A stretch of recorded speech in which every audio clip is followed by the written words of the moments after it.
कर्नाटक में अभी बहुत जल्द आपने सुना होगा कि एक फ्रिज के अंदर एक महिला होती हैं जिनके तकरीबन एक नहीं दो नहीं बल्कि 30 से 32 टुकड़ों में उनकी लाशों को फ्रिज और फर्श सहित उस पूरे कमरे के तमाम जो है एरिया में रखे गए होते हैं।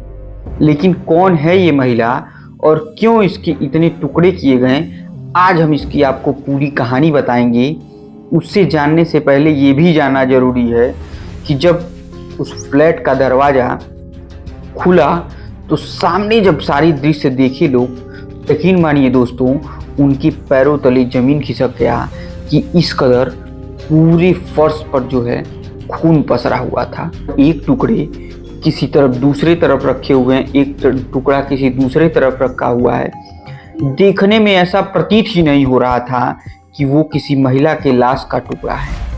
लेकिन जब ये इस टुकड़ों को देखते हुए लोग अंदाजा लगाते हुए फ्रिज का दरवाज़ा खोलते हैं तो यकीन मानिए वहाँ तो मानो कलेजा ही फटने वाला दृश्य था, क्योंकि सामने उस महिला का सर रखा हुआ था और उसके कुछ पैर के हिस्से रखे हुए थे, कुछ हाथ के हिस्से रखे हुए थे। यकीन मानिए जिसे देखने के बाद किसी की भी रूह कांप जाती। इस तरीके की दर्दनाक लाश को देखने के बाद लोग सिहर उठते हैं और आनन फानन में कर्नाटक पुलिस को इसकी पूरी जानकारी दी जाती है। पुलिस मौके पर आती है और जांच पड़ताल जैसे जैसे शुरू करती है। यकीन मानिए ये जितना डरावना इस महिला की लाश है उससे कहीं ज़्यादा डरावना इस पूरी घटनाक्रम के बारे में जानने वाला भी व्यक्ति है। नमस्कार दोस्तों, मेरा नाम आर्यन मिश्रा और जुर्म के वर्चस्व की कहानी में आज की कहानी बेहद खौफनाक और खतरनाक होगी, क्योंकि एक महिला 30 से 40 टुकड़ों में बट चुकी है। अब कैसे उसकी जांच होगी और कौन है उसका कातिल, पति या प्रेमी, ये दोनों देखने वाली बात है। लेकिन ये अभी जांच का विषय है। इससे पहले ये जानना भी बेहद जरूरी है कि महिला किस देश की रहने वाली है, कहाँ की रहने वाली है और कैसे वो भारत में शिफ्ट होती है। तो दोस्तों, अगर आप चैनल पर नए हैं तो कृपया चैनल को सब्सक्राइब, वीडियो को लाइक और वीडियो को ज़्यादा से ज़्यादा शेयर जरूर कीजिएगा। तो देर ना करते हुए हम सीधे कहानी को ही शुरू करते हैं। दरअसल ये कहानी शुरू होती है नेपाल के टीकापुर से। नेपाल के टीकापुर इलाके के रहने वाले चरण सिंह और उनकी पत्नी मीना राणा दोनों तकरीबन आज से 35 साल पहले बेंगलुरु आकर शिफ्ट हो जाते हैं और परिवार में उनकी 2 बेटियां होती हैं।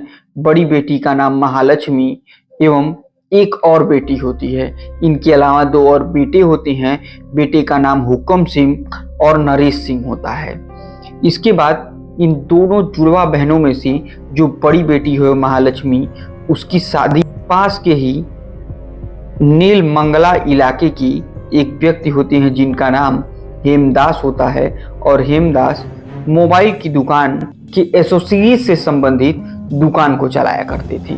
और इसके बाद इनकी महालक्ष्मी की शादी इनसे कराई जाती है। इधर महालक्ष्मी भी एक मॉल में ब्यूटी सेंटर की नौकरी करना शुरू कर देती है। अब दोनों के बीच प्यार बढ़ता चला जाता है। दोनों पति पत्नी एक दूसरे के लिए सदैव तत्पर रहते हैं, काम करते हैं, कहीं कोई दिक्कत नहीं होती है। और आखिरकार पति पत्नी के संबंध अच्छे होने के कारण एक बेटी भी महालक्ष्मी को होती है, जिसके बाद दोनों एक दूसरे के साथ खुश रहते हैं। लेकिन धीरे धीरे इस शादी की अब लगभग 4 साल बीत चुके होते हैं और 4 साल बाद महालक्ष्मी और हेमंत दास के बीच अब झगड़े होने शुरू हो जाते हैं। इस दरमियान झगड़े कुछ इस कदर बढ़ते चले जाते हैं कि एक दिन महालक्ष्मी ने फैसला लिया कि अब वो हेमंत दास के साथ नहीं रहेगी और उसने हेमंत दास को छोड़कर अपने माँ बाप के साथ रहने का फैसला लिया और वो अब सब कुछ छोड़कर अपने माँ बाप के साथ रहने लगती है। कुछ वक्त बाद यानी 2023 में महालक्ष्मी ने एक 3 मंजिला फ्लैट में सबसे ऊपर वाले कमरे को किराए पर लिया और उस कमरे को किराए पर लेने के बाद वहां रहने लगी। और यहाँ इस समय अब वो अपनी पति से भी अलग है, अपने माँ बाप से भी अलग है और इसी जगह पर वो रहना शुरू कर देती है। लेकिन इस दरमियान किसी को कुछ भी नहीं पता था कि उनकी बातें रेगुलर तौर पर उसकी माँ से बहुत ज़्यादा होती है। 15 से 20 दिन पहले माँ महालक्ष्मी से मिलने उसके रूम पर भी आ जाया करती थी। लेकिन ये सब पूरी घटनाएं जब हो जाती हैं तो हेमंत बार बार एक शख्स का नाम ले रहा होता है और उसका नाम होता है अशरफ। और वो बार बार यही बात कहता है कि महालक्ष्मी का अफेयर अशरफ के साथ चल रहा था और वो अक्सर अशरफ महालक्ष्मी को घर से लेने आता था और फिर बाद में महालक्ष्मी को घर पर छोड़ने ही आता था। 20 सितंबर के वो दिन थे जब सुबह के समय महालक्ष्मी के पड़ोस में रहने वाला एक शख्स को कुछ बदबू सी महसूस होती है और वो ये सोचता है कि आखिर ये बदबू आ कहाँ से रही है। फिर वो धीरे धीरे वो शख्स पड़ोसी अब यानी महालक्ष्मी के कमरे की तरफ बढ़ते जैसे जैसे बढ़ता है वैसे वैसे ये बदबू और तेजी से आनी शुरू हो जाती है। और जैसे जैसे ये बदबू बढ़ती जाती है उसके शक का नजरिया भी और तेजी से बढ़ते जाता है और उसने महालक्ष्मी की माँ को एक फोन लगाया और कहा कि इस कमरे से बहुत ज़्यादा बदबू आ रही है। इस पर वो माँ तुरंत वहाँ पहुँचती हैं और डुप्लीकेट चाबी से उस घर का दरवाज़ा खोला जाता है और जैसे ही दरवाज़ा खुलता है तो सामने का नज़ारा देखकर सारे लोग एकदम चौंक उठते हैं क्योंकि अंदर फर्श के चारों तरफ खून पसरा रहता है। कहीं कहीं छोटे छोटे मांस के टुकड़े रखे होते हैं। और इसी दौरान उनका नज़र जब फ्रिज पर गया तो जब उन्होंने फ्रिज खोला तो अंदर देखा महालक्ष्मी का कटा हुआ सर रहता है। पैर और शरीर के बाकी हिस्से के टुकड़े जो तकरीबन 30 से 40 टुकड़े किए गए थे, इसे वो लोग देखते हैं और माँ तो मानो चीख करके उसका कलेजा फट जाता है और तत्काल ये सूचना पुलिस को दी जाती है। पुलिस मौके पर पहुंचती है और इस केस की तफ्तीश शुरू करती है। आनन फानन में तत्काल पति हेमंत दास को पुलिस उठाती है, उससे पूछताछ करती है और उसने इस पूरे हत्याकांड का आरोप हेयर ड्रेसेस करने वाले अशरफ के ऊपर लगा दिया। फिर पुलिस ने अशरफ से भी पूछताछ की, लेकिन इन दोनों व्यक्तियों से पूछताछ के दौरान अभी तक कोई ऐसा सबूत नहीं मिला है जिसके शक के बिना पर दोनों आरोपियों को गिरफ्तार किया जाए। इसी बीच पुलिस ने बयान भी दे दिया है कि उन्होंने आरोपियों को बहुत पहचान लिया है और बहुत ही जल्द इस मामले का खुलासा करेंगी। हालांकि 5 दिन बीत चुके हैं, अभी तक इस मामले का कोई सटीक जानकारी नहीं मिला। इस तफ्तीश में कौन कौन सी बातें सामने आई हैं। सबसे पहले तो महालक्ष्मी के कॉल की डिटेल निकाली गई, जो 2 सितंबर को आखिरी बार उसने अपनी माँ से बात की और आखिरी बार 2 सितंबर को 2 लोगों को कॉल गई थी और उसके थोड़ी ही देर बाद 2 सितंबर को ही महालक्ष्मी का मोबाइल स्विच ऑफ हो जाता है और इसके बाद उसका फ़ोन कभी नहीं खुलता है।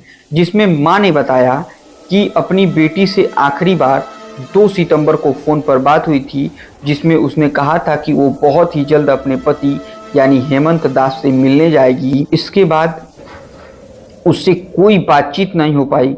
पुलिस जांच के दौरान एक और बात सामने आई है कि महालक्ष्मी ने अपने पति के खिलाफ मारपीट का मामला भी दर्ज करा चुकी है।